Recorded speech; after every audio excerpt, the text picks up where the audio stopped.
Good evening, dear friends. Thanks, Dr. Sugesh, for the kind introduction. And at the outset, let me thank Dr. Matthew and Dr. Titu for having given me this opportunity. So, coming to the topic proper, lipid profile, whether to do it in the fasting state or not, Sugesh has already given a very nice introduction to the relevance of the topic. So, conventionally, in clinical practice, lipid profile has been done in fasting. For fasting, means at least 8 hours of fasting, it has been done.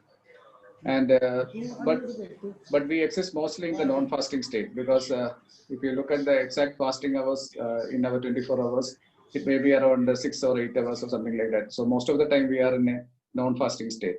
So non-fasting state is our habitual physiological status. So if you do a fasting state, it may not reflect the daily average plasma, lipid, and lipoprotein concentrations and associated risk of cardiovascular disease.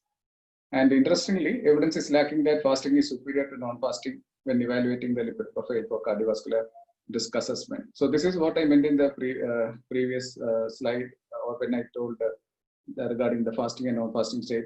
So majority of our time we are in the non-fasting state, and the true fasting hours is maybe around 6 to 7 hours in the early morning hours. And lipid profile usually contains these molecules. We look at the triglycerides, HDL, LDL, and the total cholesterol. This is what we usually look at. And basically, the concept of non-HDL cholesterol is also coming up, and it is more recognized as a cardiovascular risk marker now, which means that it's a total cholesterol minus the HDL cholesterol. So actually, if you look at the non-HDL cholesterol, both of these, like the measurements required for that, the total cholesterol and the HDL cholesterol, they are hardly affected by the fasting or non-fasting state. So to assess the cardiovascular risk based on a non-HDL cholesterol, it would be it can be very easily be done in a non-fasting state. So some of the perceived limitations of a non-fasting sample. That means if you are going for a non-fasting sample, what are the perceived limitations of that? One is the convention has been to go for a fasting sample. Over the last so many years, we have gone for the fasting sample. Then fasting lipid profile is believed to provide more standardized measurements. Then it is believed that non-fasting lipid profiles can lead on to less accurate measurement because we are using the Friedewald equation for calculating the LDL, and changes in the molecule, the individual components, especially the triglycerides, can lead on to erroneous measurement of the LDL cholesterol. And fasting has been the clinical standard, and most of the labs use the values based on fasting value for the flagging of the abnormal reports. So we don't have a non-fasting standards as of now regarding which value to be flagged and which value to be not flagged as abnormal. So those were the points supporting the fasting values. Like it has been the convention, and it is supposed to be more standardized. And regarding the postprandial concentrations of the lipid components, which can make the Friedewald equation erroneous. These are some of the points which would support the fasting sample. So, but there are some points which can act against this. The arguments against the points of fasting sample. So one of the reasons supporting the fasting sample is the increased triglyceride levels, which can be seen during a fat tolerance test. So fat tolerance test is just like the glucose tolerance test, in which they are given a fat load, like 1 gram per kilogram body weight of fat is given to the patient, and then after that the lipid profile components are measured after that. So that much high fasting, the fat content we are not usually taking in our day-to-day meals. Our individual meals like breakfast, lunch, or dinner, or if you take breakfast alone, it will not contain that much fat. If you look at the Western population, it may still have a higher fat content, whereas in our part of the world, where the breakfast is especially not not that much fat containing, the effect of the dietary fat on the post meal lipid profile value, especially the triglyceride values, may not be that much. And in areas where fast food consumption is very high, the patients can be advised to avoid a high fat fast food meals on the day of lipid profile testing, like somebody taking a heavy cheese hamburger with a milkshake along with that with French fries. In such a scenario, the diet would be containing very high fat content. Otherwise, especially our diet, especially the breakfast, doesn't contain much of fat. So a very high fat content diet should be avoided on the day of lipid profile testing. Otherwise, our diet doesn't contain that much fat especially in our breakfast. And then regarding the Friedewald equation, because in Friedewald equation, that is what has been used conventionally. In lipid profile, usually the total cholesterol, triglycerides, and the HDL is measured. And then LDL is calculated from this. LDL is calculated from this in the sense that VLDL we get by dividing triglyceride by 5. And then VLDL and the HDL, the sum is subtracted from the total cholesterol. That's the way in which LDL we obtain. So that means that when there is change in the triglyceride levels, you can have erroneous LDL cholesterol values. So that is one of the points which is favoring a fasting value. But here you can see that when you look at the Friedewald equation derived LDL cholesterol and the directly measured LDL cholesterol, you can see that both of them are almost similar. There is not much of difference which is arising between these two. So even if you go for a Friedewald based LDL cholesterol calculation in the postprandial state, it actually correlates very well with the direct LDL concentration. And nowadays, many labs are actually doing direct LDL concentration also. So that problem also can be taken away. And even one of the articles I saw a modification of the Friedewald equation based on this change which can occur in the triglyceride levels in the postprandial state. That also has been proposed. And some other points favoring the fasting sample is that many RCTs for lipid lowering therapies have used fasting lipid levels, and there is evidence base for fasting lipid levels, and so it should be the standard. Whereas you can see on the right side of the slide that a large number of studies are there in which non-fasting samples have been studied, population-based studies, and even 3 randomized controlled trials using statins have been done in which non-fasting samples have been used. So we have enough data to support a non-fasting sample now.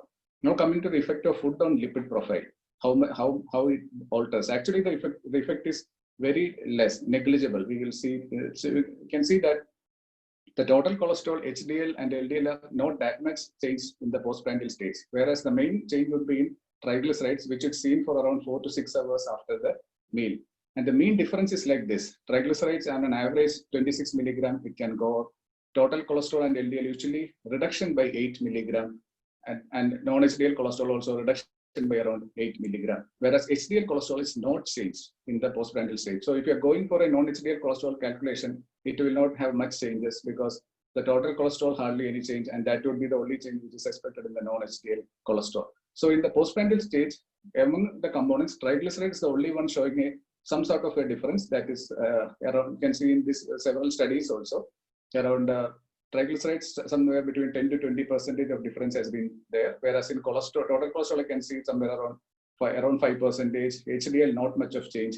LDL also around 4 to 5%. The only study you can see, the fourth one, the Langsted and Nordistat study, in which they show that in one of the studies, LDL changed by around 23 milligrams in the postprandial stage, and that is one of the drawbacks which they have discussed.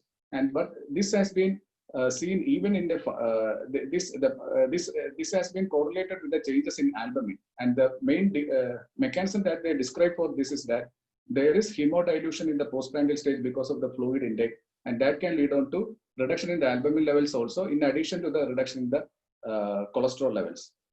So this is proposed to be because of the fluid intake, and this can even be there during the fasting state also, because in the fasting state the patient is allowed to take fluids, and that can lead on to changes in the LDL cholesterol even in the fasting state also. So to overcome this, they have told that actually the fluid intake should be restricted. Otherwise, the same effect would be there in the fasting state as well as in the postprandial state as far as the LDL cholesterol levels are concerned. So this is one of the drawbacks which they have mentioned, but that will be there in the fasting state also if the patient takes fluids. So only limitation of fluid can be the way in which we can overcome this. So these are some of the changes in postprandial values of the lipid profile. Especially triglycerides can go up to by around 26 milligrams. Others usually changes is around 8 milligram per deciliter. This is one another study from Denmark, in which they looked at LDL cholesterol levels and triglyceride levels in the postprandial stage and compared it with the fasting state, and you can see that it's almost similar. And actually, you can see the distribution is actually more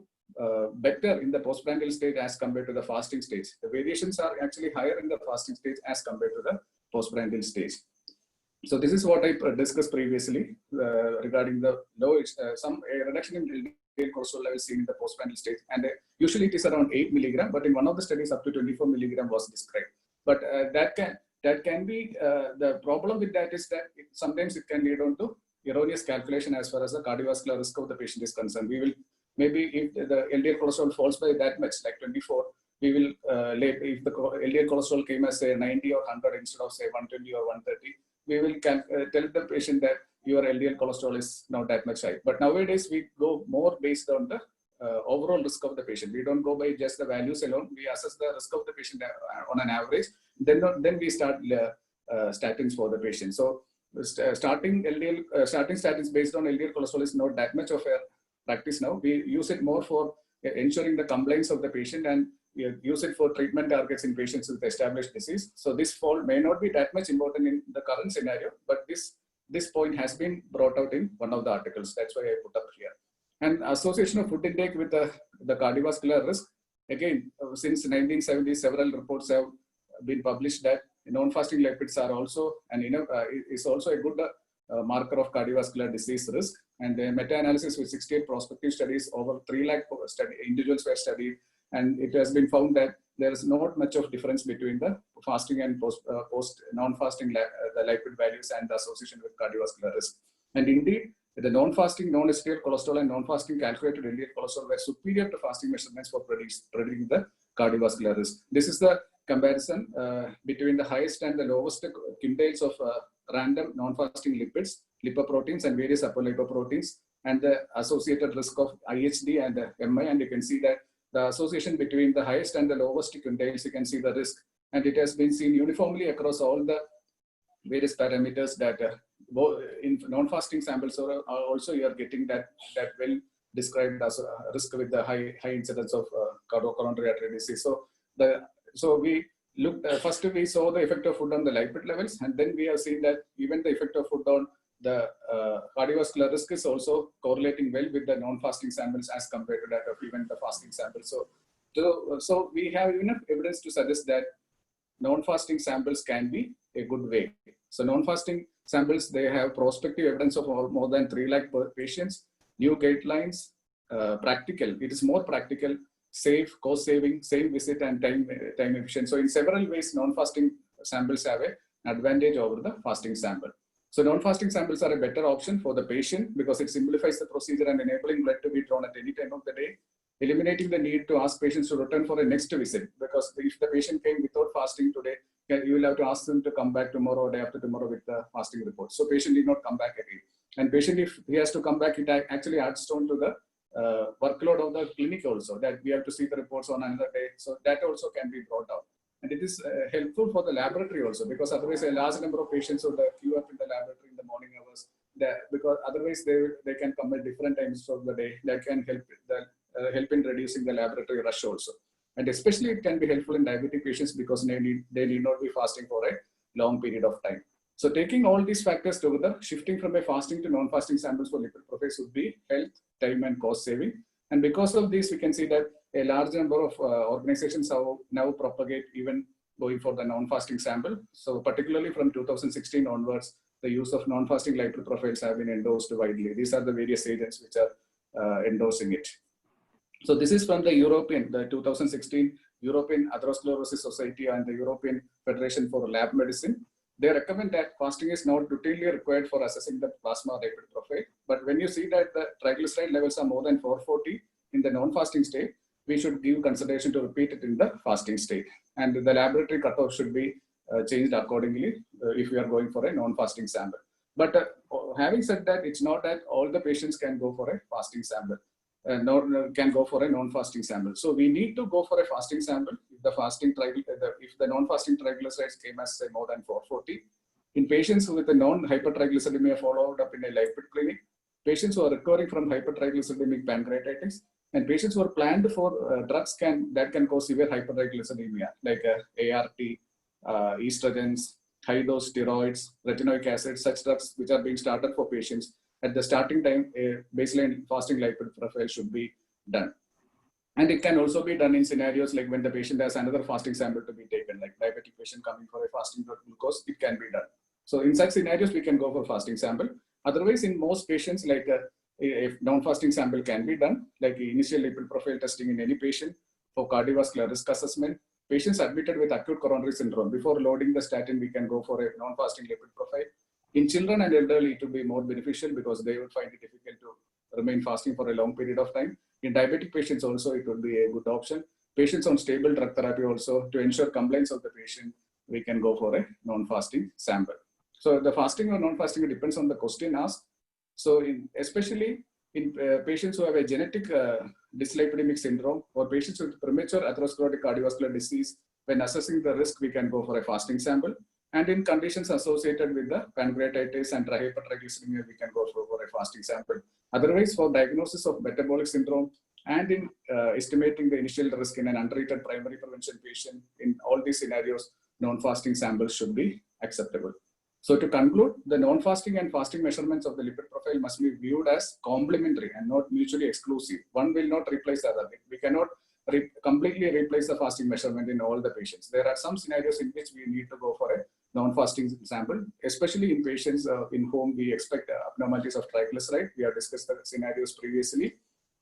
Common sense must prevail and a distinction must be made between their use in screening, assessment, and diagnosis. So we have to decide whether to go for a fasting or a non-fasting sample. So the main practical use of this would be that somebody coming for an assessment for the first time to our clinic today, even if it is a diabetic patient, we need not ask them to come for another day for a fasting sample. We can do the initial assessment with a non-fasting sample. But in some subsequent visits, we can ask them to go, even if required, we can ask them to go for a fasting sample if you are expecting something like a genetic genetic cause of hyperlipidemia in special scenarios, or patient having high triglyceride levels. In such a scenario, we can ask them to go for a fasting sample. Otherwise, patients without hypertriglyceridemia, without a genetic component of the dyslipidemic syndromes, in such scenario, patient on chronic drug therapy, initial assessment, the initial patient coming with an acute coronary syndrome, in all such scenarios, we can go for a non-fasting sample, and that would be enough in most of the scenarios. So fasting is less critical for first stage screening, but may be more important when trying to establish a phenotypical diagnosis of genetically determined dyslipidemias.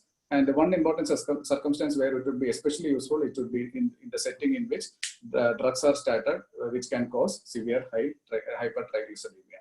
So that was my presentation. So the question asked was whether to go for fasting or non-fasting when a lipid profile has to be taken.